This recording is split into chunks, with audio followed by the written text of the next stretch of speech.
Pledge.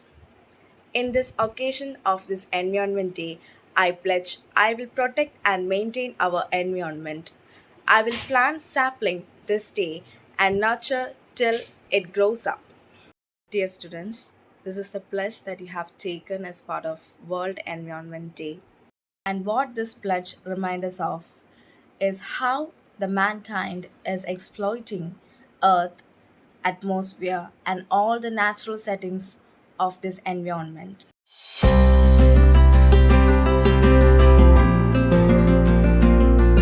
Hi everyone, welcome to my class. Today we are going to learn a new topic, structure of atmosphere from the chapter The Blanket of the Earth. So let's start. Okay children, now we are going to study about atmosphere. The first point is one of the main component of Earth's interdependent physical system is the atmosphere. So what does it mean? Earth is interdependent with atmosphere. Earth can't sustain without atmosphere. And the second point is an atmosphere is made up of the layers of gases surrounding a planet or other celestial body. What does it mean? The atmosphere is composed of layers of gases and it is surrounding the planet Earth or other planets or other celestial body. And the third point is the atmosphere protects life on Earth by shielding it from incoming ultraviolet radiation, keeping the planet warm through insulation and preventing extremes between day and night temperature. It means that the atmosphere will protect us and also the earth from the ultraviolet rays that coming from the sun, and also it will helps to make our planet warm through the process of insulation and preventing extremes between day and night temperatures. The next point is the sun heats layers of the atmosphere, causing it to convect driving air movement and weather patterns around the world. It means that the sun heats layers of the atmosphere and causing it to the convect driving air movement, and it will helps in the driving of air movement and it will result the changing of weather around the world. I hope you all understand these points. Okay children, now let's study how atmosphere is composed. As in the previous slide, we have discussed that atmosphere is composed of so many gases. So we are going to study the composition of atmosphere. Atmospheric gases. The first point is the main atmospheric gases are oxygen, nitrogen and argon.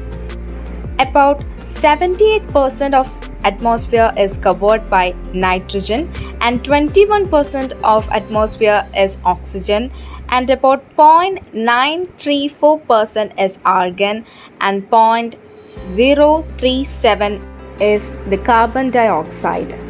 The other gases like neon, helium, methane, krypton, and these gases are rare in the atmosphere, and it can be captured by reducing the temperature in air, and also it can reduce the temperature in air until each component liquefies and can be separated.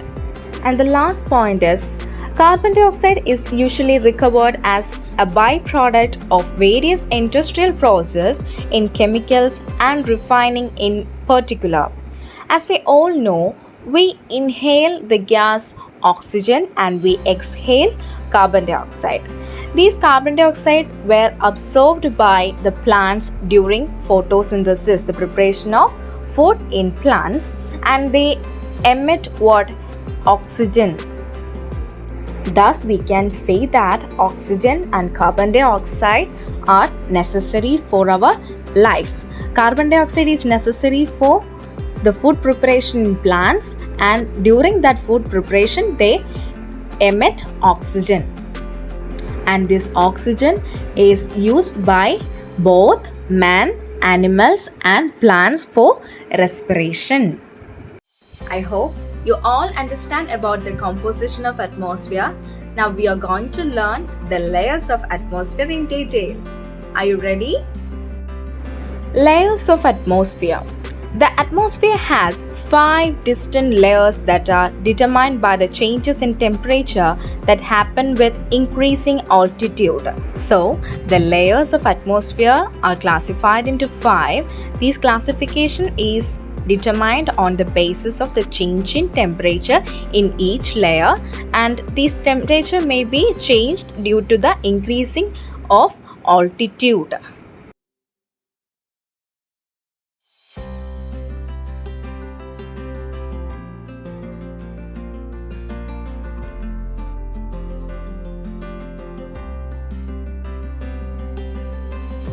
The first layer of the atmosphere is the troposphere. This layer extends up to about 90 km from the surface of the Earth and lies close to the Earth. The height of the troposphere is more in the equatorial regions because of the strong convection here.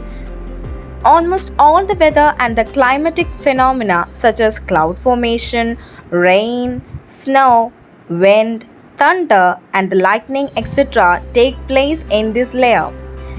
In the troposphere, the temperature decreases at the uniform rate of 1 Celsius for every 165 meters of the altitude.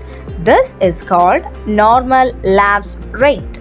The zone of transition above the troposphere is called tropopause. The second layer of atmosphere is the stratosphere. It extends up to a height of about 50 km from the Earth and lies above the tropopause. In the lower parts of the stratosphere, there is no change in the temperature with altitude. This zone is called isothermal zone. Beyond this, there is increase in temperature with altitude. Ozone layer, which forms part of this layer, absorbs the harmful ultraviolet rays from the sun and prevents it from reaching the earth, allows the free movement of jet aircraft through clear atmosphere condition and absence of air gutters. The zone of transition above the stratosphere is called stratopause. The third layer of the atmosphere is the mesosphere. It extends from about 50 to 80 kilometers altitude from the earth. The temperature decreases with the altitude and the lowest temperature of the atmosphere is felt at the mesopause. The meteors on reaching the mesosphere gets burned out due to the friction. The zone of transition above the mesosphere is called mesopause. The fourth layer of the atmosphere is called thermosphere. It extends from about 80 to 600 kilometers altitude. There is considerable increase in temperature with altitude. The lower part of the thermosphere is known as ionosphere. Ionosphere helps in the transmission of radio waves. The fifth and the last layer of the atmosphere is the exosphere. Exosphere is the final frontier of the Earth's gaseous envelope. The air in the exosphere is consistently but gradually leaking out of the Earth's atmosphere into outer space. There is no clear-cut upper boundary where the exosphere finally fades away into space. Let's do some activities. Frame the maximum number of objective type questions based on atmosphere and conduct a quiz program in the class. Illustrate the structure of the atmosphere in a chart paper and display it in the social science lab. I hope you all enjoy the class. Thanks for watching. Bye.